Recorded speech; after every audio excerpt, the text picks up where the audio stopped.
Good morning, ladies and gentlemen. This is going to be a 45-minute podcast, so that the 15 minutes we leave it for adverts. Please, when you watch this podcast when it's uploaded, kindly, before you do that, watch the adverts. They're very important. They teach us a lot of things and also promote the channel. Give us thumbs up, subscribe, like, comment, follow, and hit the super thanks button and send us super thanks. Tomorrow, the 15th of April, 2024, that is when the Senzo Meiwa murder trial will resume in North Gauteng High Court, sitting in Court GC. It is very important to note that it will be the day in which it will be decided whether the 375 is being presented before the court and whether the state will object or not, and will the court allow the defense to present 375. If they do so, you must note that in the docket 375, the main charge there is the defeating the ends of justice. It's concerning those people who were in the house, especially when they cleaned the scene and some of the police officers removed a certain statement in the main docket. However, that doesn't mean that they cannot be charged with murder. If the evidence leads to murder, they can also be charged with murder or conspiracy to commit murder. Alternatively, the accessories of the effects of the charge of murder. The tricky part of this case, ladies and gentlemen, is that it's not clear whether the state intends to call Ms. KK as a witness or not, because previously the state changed their mind. They said they are going to call her as a witness, and then they changed again and said they are not going to call her as a witness. In the event that they change their mind again and say they'll call her as a witness, then the defense will have an opportunity to cross-examine her.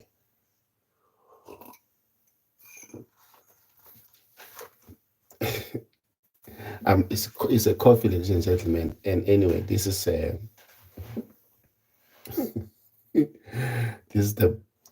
podcast. It's not the real live proceedings, court proceedings.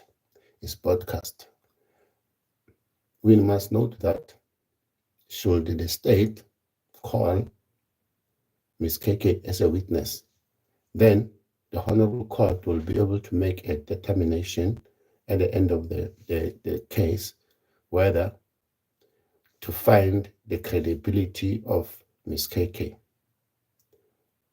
Should the state not call Ms. KK, then it will be difficult for the Honorable Court to make a finding on the credibility of Ms. KK.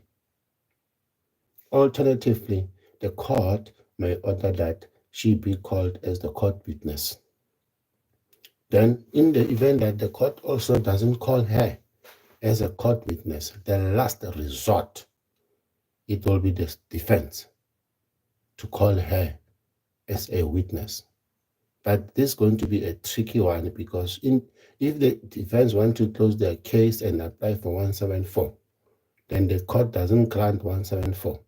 The defense will be obliged to open their case and call the accused to the box, because they cannot call other witnesses first before they call the accused to the box. So this week, it will be determined in actual fact who is a real enemy of the people or the state. because we are of the view that those people in the house, they should be charged either way or the other in this matter. They cannot just be called as witnesses, but they have case to answer.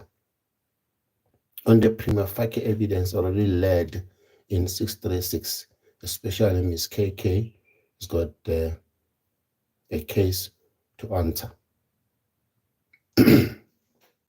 Moving on, ladies and gentlemen, towards the case which is very important. We must note that this is a stretch. From tomorrow, it will be a stretch until the general elections on the 29th of May 2024. If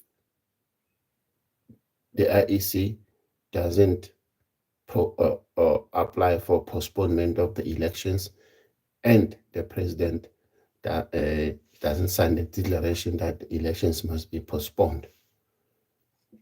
The why I'm saying so, because the IEC is busy going to courts. It's making an appeal in the Constitutional Court. So it is the IEC that delays the processes of elections, because you cannot put pressure to the courts to say you must give judgment within this time frame. You are interfering with the independence of the judiciary. In that way, you are violating the Constitution, because the courts must act without fear, favor, and prejudice. And the courts, when make a ruling, they must not have been influenced by anything surrounding it. The court must consider the facts before it properly and in a reasonable time to make a ruling. Excuse me for a moment.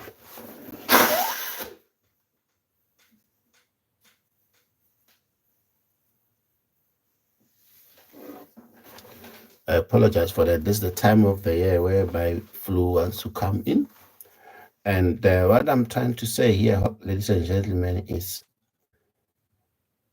the IEC, by mere fact, it wants the court to work according to their program, is interfering with the independence of the judiciary.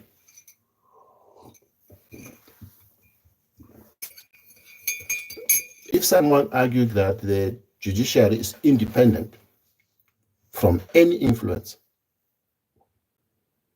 why then the IEC can operate in that fashion? If you can note, the IEC's reason to the Constitutional Court is not saying, in actual fact, it's saying it wants clarity from the Constitutional Court with regard to Section 47 of the Constitution. So basically, the IEC is not appealing the ruling of the Electoral Court. Since the procedure is, if you appeal the ruling of a court of first instance, you must go to that court first and make an application for leave to appeal. But now, in this instance, the IEC is going directly to the Constitutional Court. So it says it seeks clarity. It's not saying they're appealing the ruling of the Electoral Court. They are seeking clarity from the Constitutional Court with regard to Section 47 of the Constitution. Therefore, it is my humble view that the Constitutional Court may wash its hands on the matter and order absolution from the instance, in that sections in the Constitution, they must work in harmony to each other. They must not suppress one another or distract one another. Section 47 is very clear. It states that, and besides the Section 47, even the Constitution itself gives the president the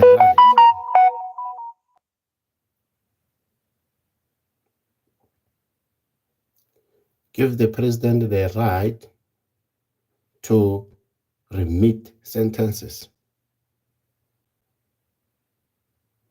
And it's very important to understand the word remit. It means to reduce, deduct, and subtract. I'm of the view that the IEC is wasting time when going to the Constitutional Court. The IEC is the one that disrupt preparations towards the elections. What I read in some of the media reports is that in their submissions, the IEC says, should the particular person participate in the elections, it puts threat to the outcome of the elections. It puts stress to the legitimacy of the elections itself. So the IEC is indirectly saying, admitting that the MKP stand a chance to win elections with their submission. That's very absurd. How can the IEC already predict elections? Because the IEC cannot predict. The IEC must at all times remain neutral. And I'm of the view that the IEC must be dissolved and put under administration.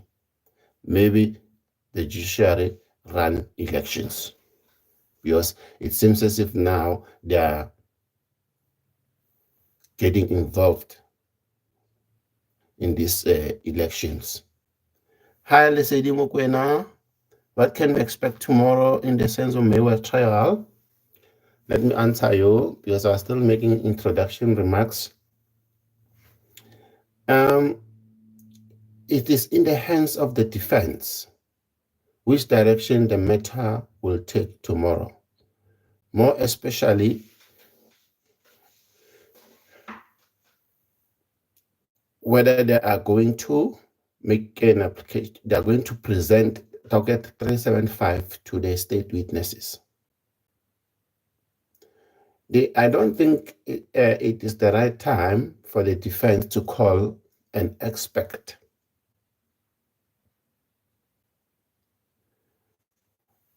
The reason why I'm saying so is because it is still the state case.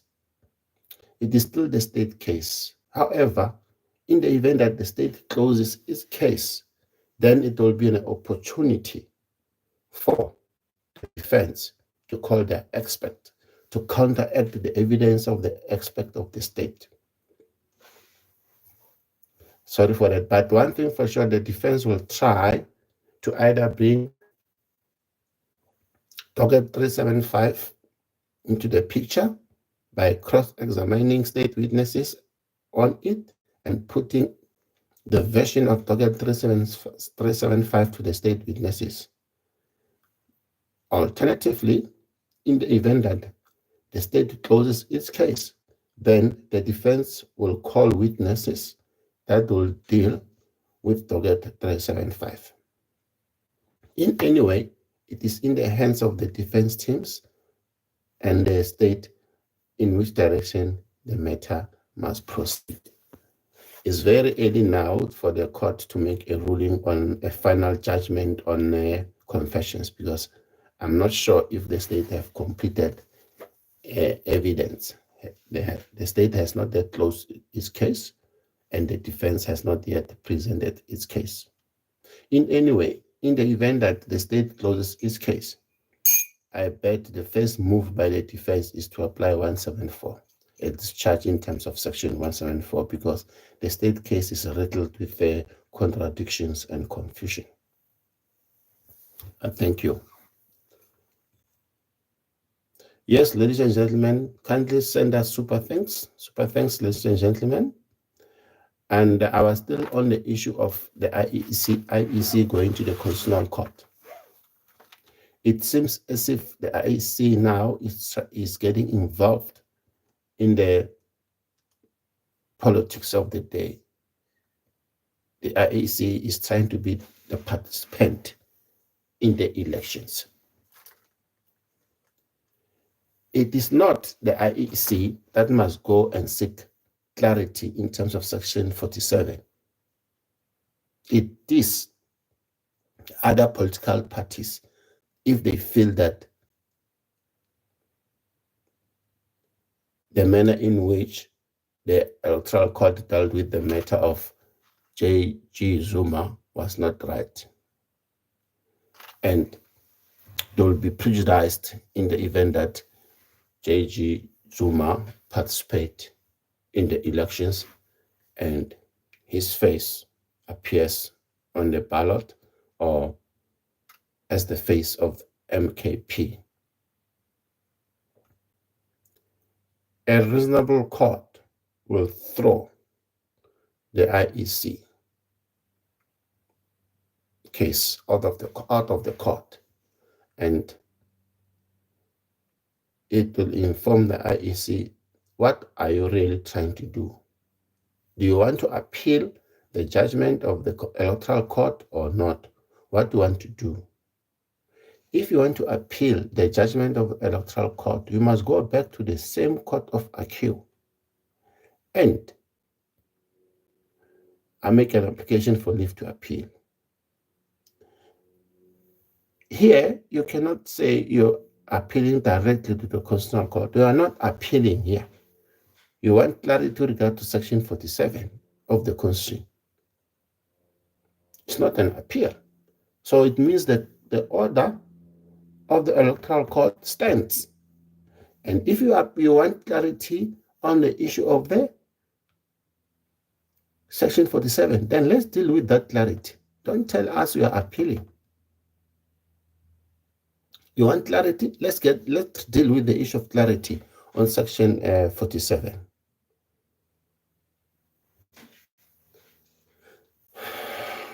Said it again, Mogwena, will Kininda testify in the main trial?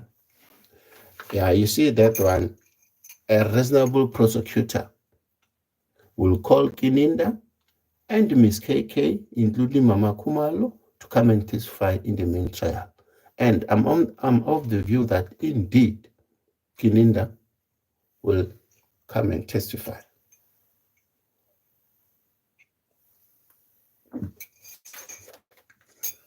What is important is that the testimony of Kininda in the trial within trial cannot be repeated by him in the main trial. So it means that if Kininda has got nothing to say, but the same thing he said in the trial with trial, then the state will not call Kininda because it will be the waste of court's time and resources.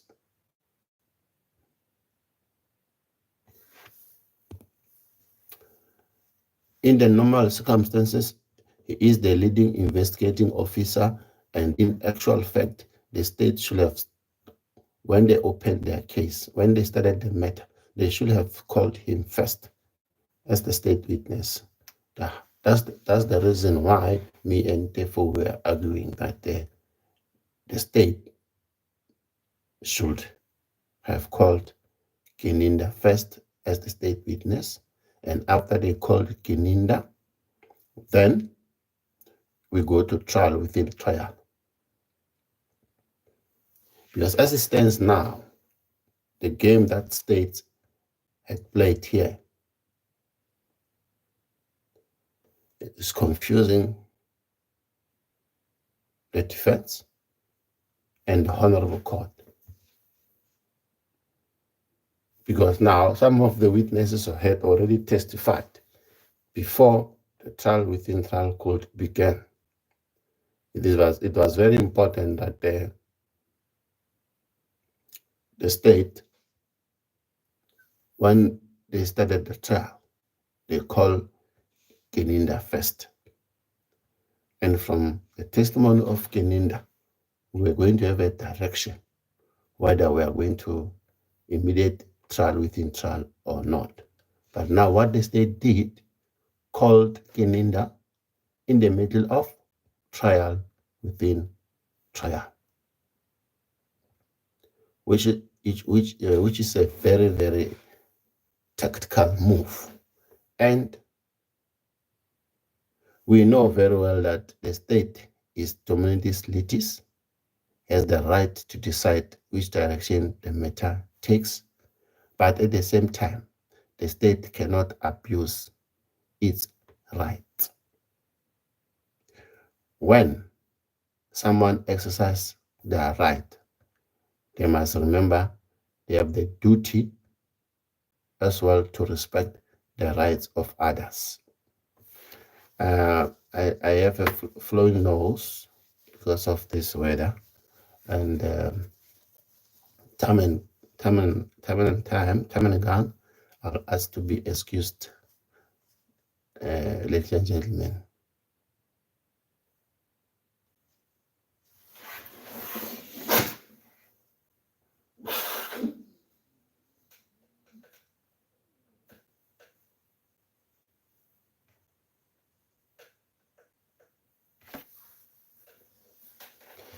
Timing again, I'll ask to be excused. I apologize for that, but what can I do? It's call of nature, is the weather. Especially some of us, we don't sleep, we work,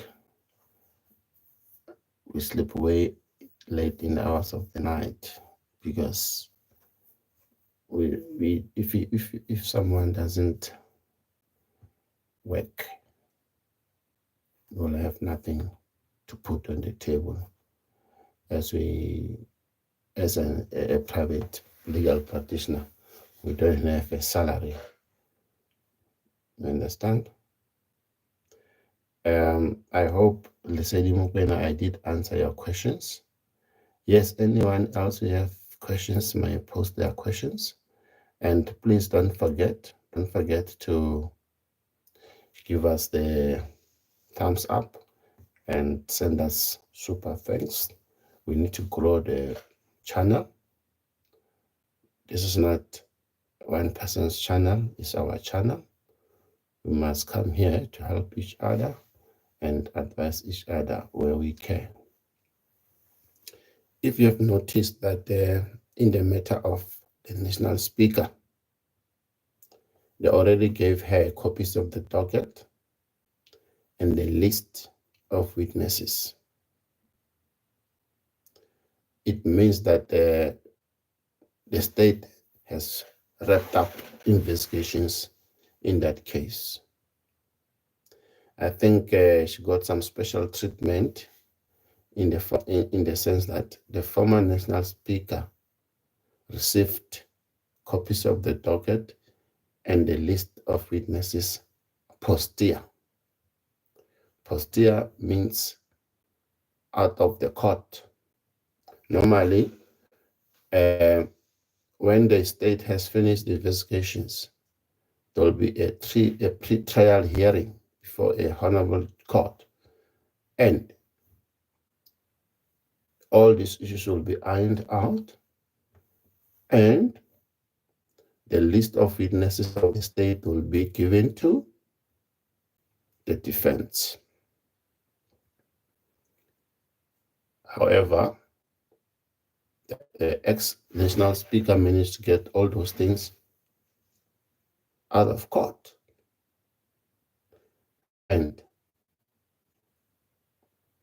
facts point to the direction that the NPA intends to use a Section 204 witness. A Section 204 witness is someone who was a co-accused in a matter, is someone who was a co-suspect in the matter, and such person decides to turn into a state witness in terms of Section 204 to save their face. However, should the Honorable Court find that this Section 204 witness was not truthful in everything they testified about in court, they can also be charged. This goes same in the matter of sense of murder trial, whereby the state, through their lead investigating officer, tried by all means and they failed to persuade some of the accused in the matter to become Section 204 witnesses or to use them in terms of Section 105 capital letter A, whereby they'll enter into a plea agreement on the condition that they testify against other accused. In that event, in terms of Section 105 capital letter A, they negotiate a sentence between the accused and the state. And after they have entered into that agreement, they'll present it before a honorable court. And honorable court will ask questions to determine the legitimacy of such agreement. If the court accepts that the agreement is legal, it will accept it. However, if the court says that the agreement was unlawful, it will not accept it.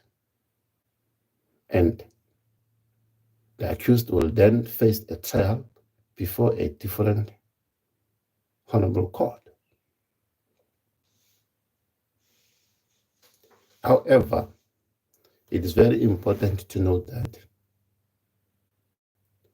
Section 105, capital letter A, and Section 204 witness, they are nearly the same as confessions, because the accused must enter into such without duress,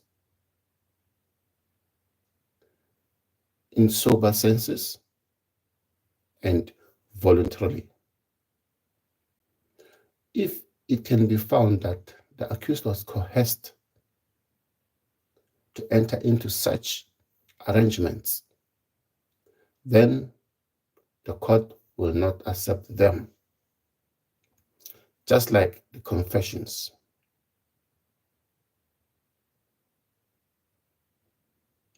It is very important to note that this confessions ruling is not final. The court will still have to look at all the facts presented before it at the end in order to make a final judgment or final ruling. Final ruling equals to judgment with regard to admissibility of confessions. And such a judgment cannot be done in the middle of a trial. They can only be done when the trial has been concluded or at the end of the state case.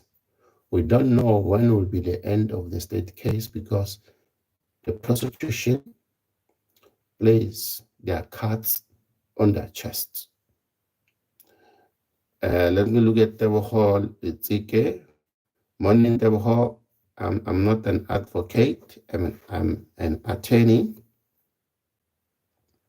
My question is as follows. Does Advocate Mkwemezulu have any right to recall witness who I already testified before we went to trial within a trial.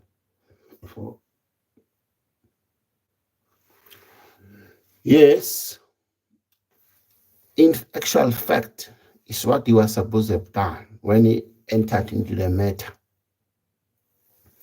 When he took instructions from the accused, number one, in the main trial, he should have asked that the court recall all the witnesses that testified. Those who testified whilst they were cross-examined by Ramusipili, because him and Ramusipili, they do not cross-examine in the same way. And the instructions that were given to Ramusipili were not given to him. It was within his right to ask the matter to start de novo. And even if the matter can go further, the appeal court will question that what kind of a practitioner will continue in this fashion. He was not there at the beginning of the matter when other witnesses were cross-examined, and he jumps in the middle of the matter, but still doesn't make an application for those witnesses to be recalled. That's a review point also on that one. It can be appealed or reviewed based on that. Because if you can recall, even the Honorable Court, when it came and took over the matter, it nullified, cancelled the proceedings of the previous Honorable Judge Maumela, and the matter started de novo. Thank you. Does the state have the right to oppose to that? Yes, the state, I don't know on which question, on what basis are you asking that they will hold it again. The state has the right to Tabaho is fine, it's not a trans match, whether you are calling, but it must be clear that I'm not an advocate. The state has the right to oppose any application that is brought by the defense. So is the defense has the right to oppose any application that is brought by the state. Any tactical move by the state, the defense has the right to oppose it, same as the state, because it is the duty of the state to protect its interest, and it is the duty of the defense to protect its interest. You will see that the state led character evidence in some instances and brought cases that are not related to this 636. But the defense didn't object to that. But now, when the defense tried to bring character evidence against the state witnesses, the state prosecutor objected. So they have the right to object, and the court must make a ruling. The court cannot just make a blanket statement, but the court needs to be firm and make a ruling. That's what I really struggle to understand with some of the honorable courts. When there's an objection, the court doesn't state whether the objection is sustained or is overruled. So it needs to make a ruling with due respect. Derek S.A. Mazubugo. Can you please explain to me what is the difference between an advocate and an attorney? Derek, an attorney is a legal practitioner who has a Fidelity Fund certificate, who can directly take instructions from the clients. An advocate it's someone, in terms of the previous definition, is a legal practitioner who doesn't have a fidelity, who cannot take instructions directly from the public. However, with the new dispensation, we have two types of advocates. We have trust advocates and non-trust advocates. Trust advocates, they have fidelity now, and they can directly take instructions from the public. Whereas non-trust advocates, they must be briefed by an attorney. They can also be briefed by another advocate who has a trust account. But the most important thing to make differentiation between the two is that normally, under normal circumstances, attorneys are the ones who prepare the matter.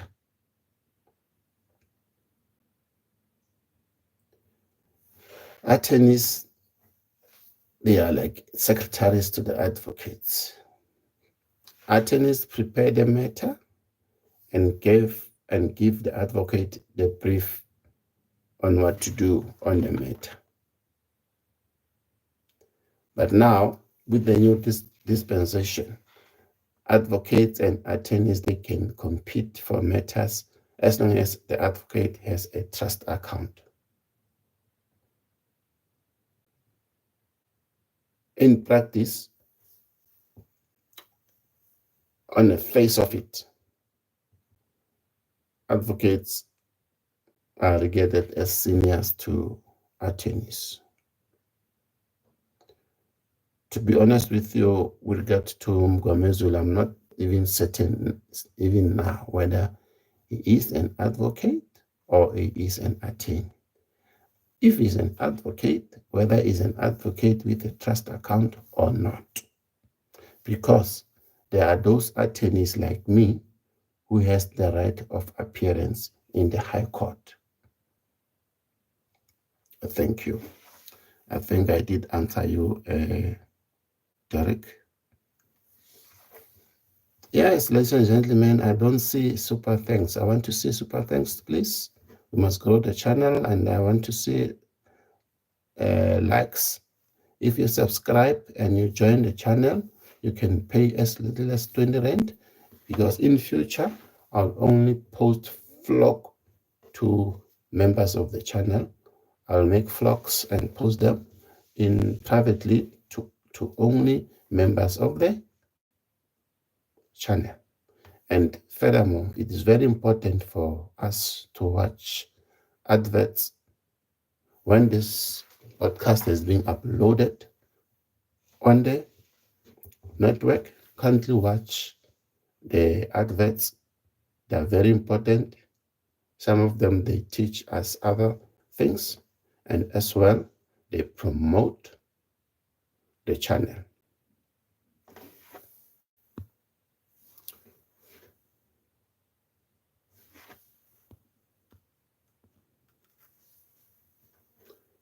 Yes, ladies and gentlemen, I think I've covered on the issue of the matter, what will happen tomorrow in the Pretoria High Court, North Gauteng, sitting in Court GC, and also what is happening in the matter of the former national speaker. Lastly, I just want to touch in passing, because I've been asked this question now and then, and I come across it when I meet people out there. When they come across me, they ask me, where is Advocate Defoe? What's happening with Advocate Defoe? Why don't you help Advocate Defoe? All those kind of questions. Advocate Defoe's matter is going to court in Johannesburg on the 16th of April, and in Pretoria Court is going on the 17th of April. It is very important for members of the public to note that it is within the rights of advocate, therefore, to bring an application for bail on both matters. And it is within the rights of advocate, therefore, to attempt to join these matters in Johannesburg and in Pretoria, to bring them in one court. And the public must also know that if someone is being struck off the roll, doesn't mean that the title of the advocate therefore disappears. Because being struck off the roll doesn't take away the education the person embarked on, doesn't take away the good work this person has done before. The title advocate can be used even you are not in court or you are not appearing in courts, because you see, advocates, especially those who don't have trust account, they represent companies. They can directly get instructions from companies, non-profit organizations, government institutions, and all these big organizations. And some of them, they can also directly deal with unions to such an extent that some are being employed permanently as permanent advocates of a particular organization or company. So I was just trying to say, ladies and gentlemen, to help therefore, in those matters, it doesn't need as one person. It needs the public to assist as well, because it takes resources as a legal practitioner to attend to a matter. It takes your time as a legal practitioner to attend to a matter. And it must be noted that when a legal practitioner goes to court and represents a client, the legal practitioner charges the time and the services offered on the matter. It is not in the hands of the legal practitioner the direction that the matter will take. When members of the public out there pays a legal practitioner, they're not paying the legal practitioner in order for the legal practitioner to determine the direction which the matter will be finalized. You are paying a legal practitioner to offer you their services and their time. It is the honorable courts or tribunals or any kind of sitting, including the CCMA, that, and also the bargaining councils, that make a ruling. It depends on the chairpersons of any kind of tribunal. It takes honorable courts to make a determination. The matters are in the hands of the presiding officers. But what is important for everyone is that when we have a legal practitioner, the purpose of the legal practitioner is to protect your rights in those proceedings, and also to represent you, offer you services professionally so, and with dedication.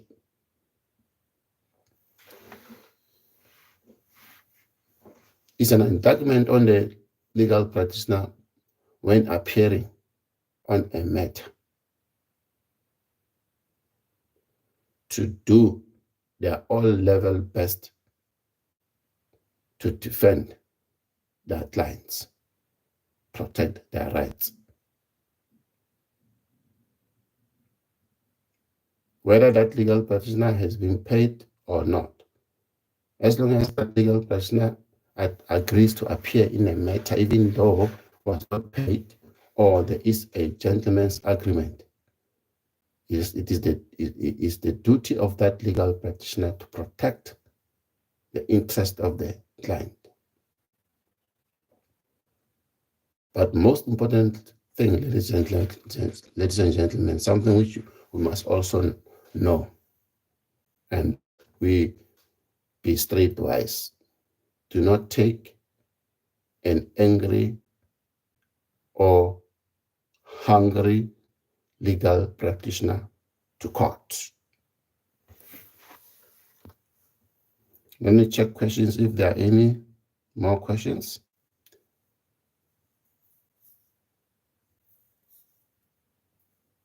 Dimakazo Dlamini, are the members of the LPC publicly account when they make decisions? That question is vague. I don't know. Making decisions on what? You see? And there is a media personnel in the LPC as well.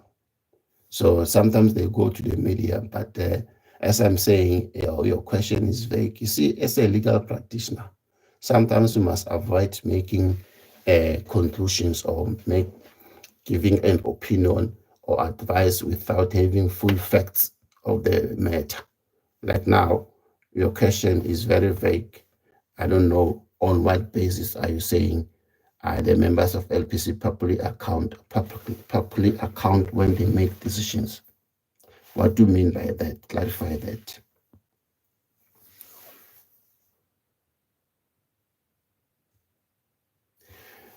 Or Nimaka, I mean, why are they faceless? Are they even one of them drafters in our government? LPC it consists of legal practitioners. And they have the chairperson and the CEO. The LPC has the chairperson and the CEO and the admin staff. On the issue of whether they are a chapter in our government or not is a gray area. I also question it sometimes because the LPC reports to the parliament. So I don't know where really does the LPC stands, whether it's a chapter in our government or not. It is a gray area which is open for debate.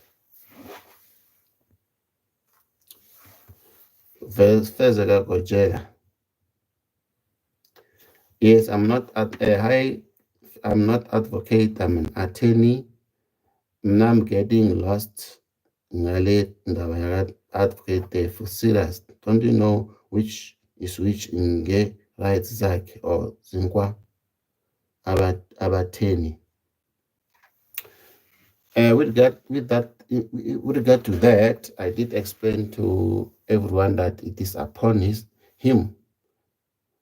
Advocate therefore has all kind of rights to which everyone has in the Constitution or in the Criminal Procedure Act, and he has the right to apply for bail. He has the right to make representations in all his matters. He can do that. So he needs to exercise his rights.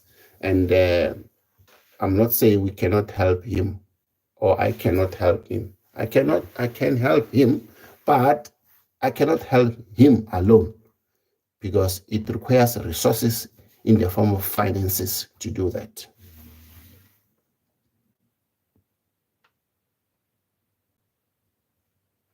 Enoch Mpahlele, Titi, what do you mean angry and hungry practitioner? I mean that in the event that as a client, you promise to pay an attorney and you don't pay that attorney, obviously it will not go down to well with that attorney, will be angry. And by not paying that attorney, you make that attorney hungry. Because attorneys offer services. By offering services, they must be paid for it, especially private attorneys, as they don't have another work. They don't do other works. They don't do other job. They run practice and they must be paid for what they do in order for them to be able to put food on the table and pay overheads. I hope you understand me, Enoch Mpahlele.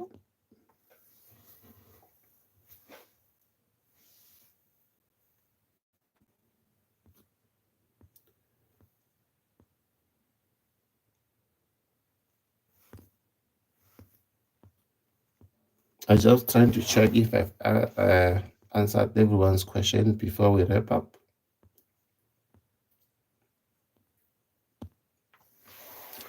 Yes, ladies and gentlemen, don't forget to like, comment, subscribe, hit the notification buttons, and also send us super thanks, because once this podcast has been uploaded on the platform, you will be able to send questions and I will reply to your questions.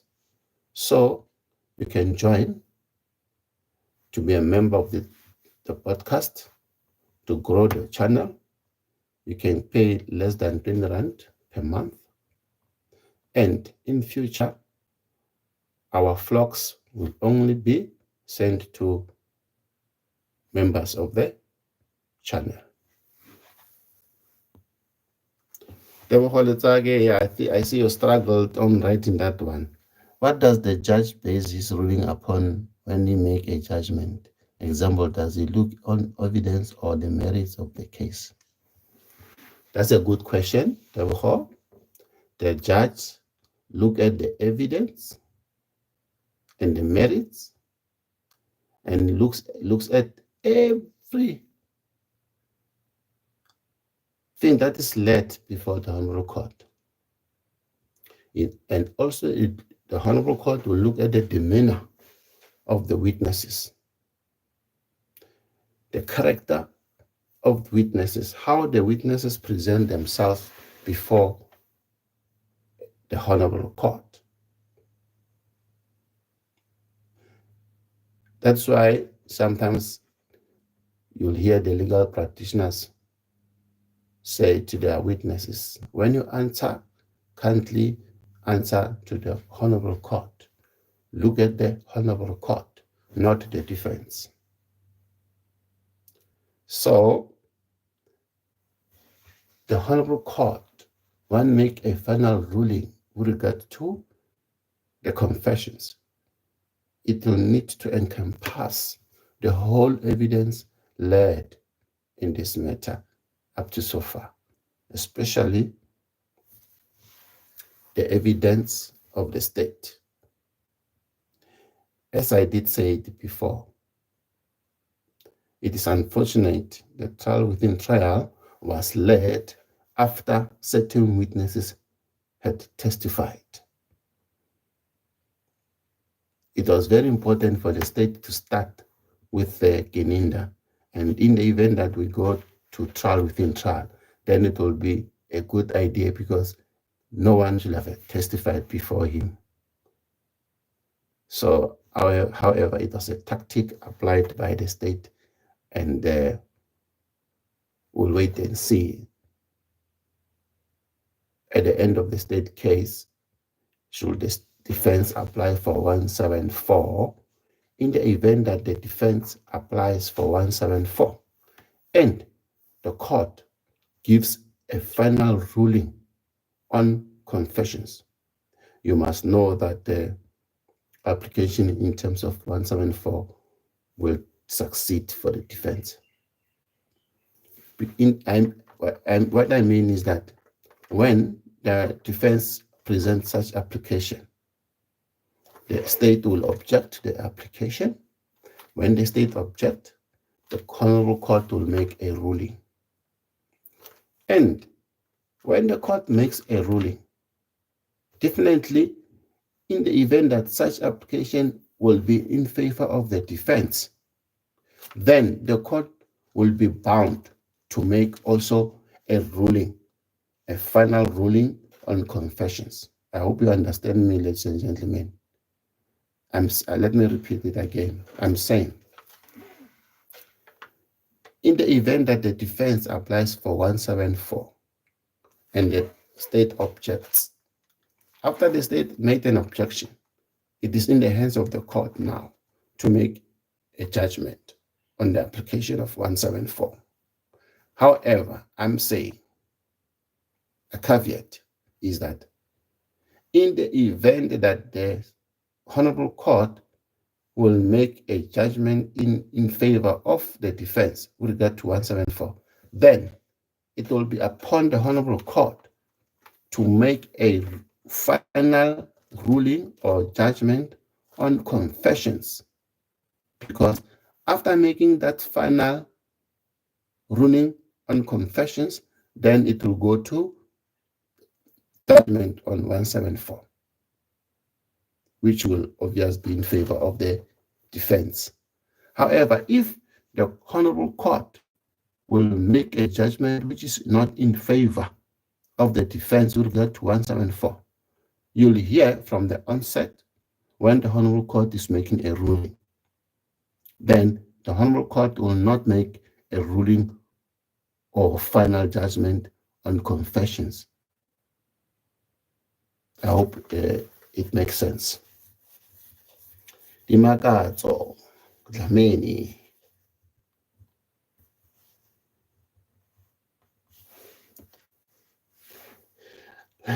Good. Next, good. Proceed. Let's go to the channel. This available conversion by our Mr. Titi Tovani. Thank you, Dimakatso. Derek S.A. Mazubugo, I would like to put to you on the spot. If you could be a judge in the sense of Mayweather case, what could be your judgment if you were to give judgment today? Unfortunately, this one, I cannot be a judge because conflicted.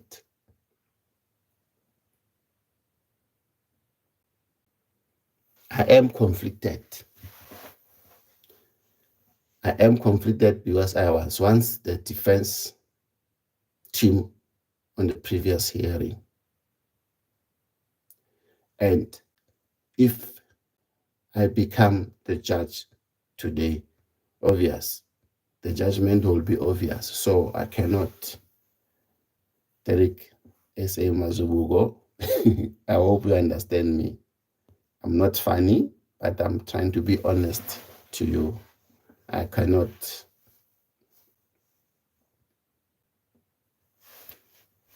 just read between the lines.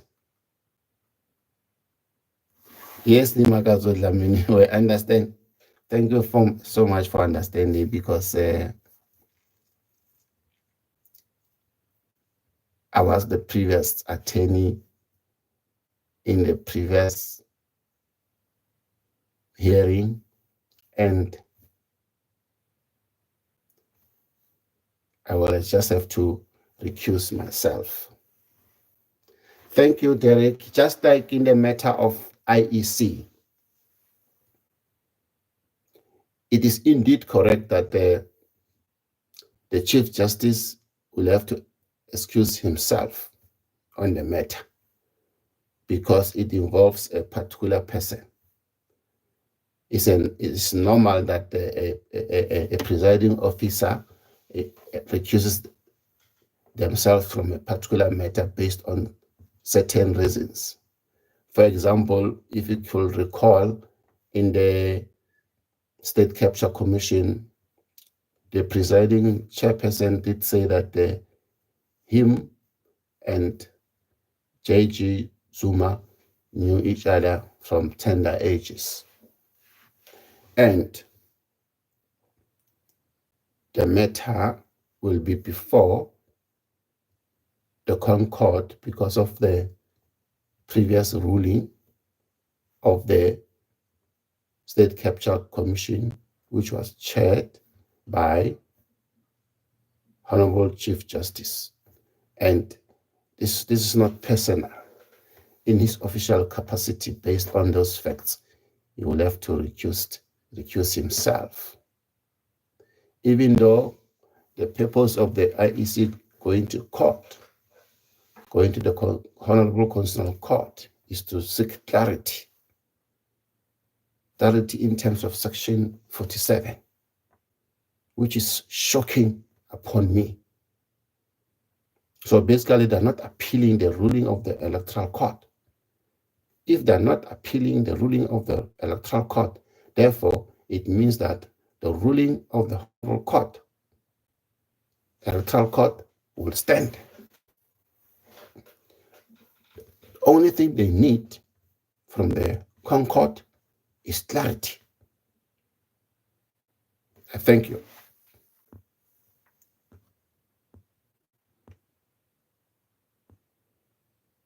Enoch Mpahlele, I hope you understood my answer with regard to your question.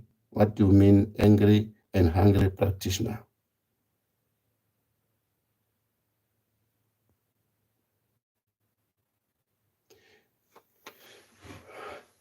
As a human being, Fezega Kochela, you work with different people. Sometimes you differ and you have conflict. But you don't have to pay revenge. You must always try by all means to show those people the way. However, by doing so, make sure that when showing people the way doesn't lead to your downfall. So basically, I am prepared to help where I can with regard to advocate, therefore, and I cannot help him alone. We must all come together, and it needs financial resources to attend to a matter. Besides the financial resources, there must be cooperation between all the people involved. On that note, I would like to say thank you, ladies and gentlemen, for participation and taking part in the podcast. If you have any other questions and I didn't answer them, I'll make sure that when the podcast is being downloaded and you can pose your questions, I'll answer. I would like to say thank you and have a good Sunday. Let us pray for peace all over the world. Let us pray for peace in the Horn of Africa. Let us pray for peace in the DRC. Let us pray for peace in our country towards this 29 May 2024. And let us also pray for peace in Gaza and Israel, because we're talking about loss of life in Gaza and Israel. I pray that all the parties find common ground. So it is also loss of life in the Horn of Africa and in the DRC, and also in all other parts of the world I didn't mention, so that everyone can live in harmony. I here call upon both sides, all sides that are involved in conflicts, to cease hostilities and find common ground. Because it's not only about themselves, but it's also about the masses on the ground. Thank you, everyone. Thank you, Vezega. Thank you, Derek. Thank you, Dimakato. Thank you, everyone. Thank you.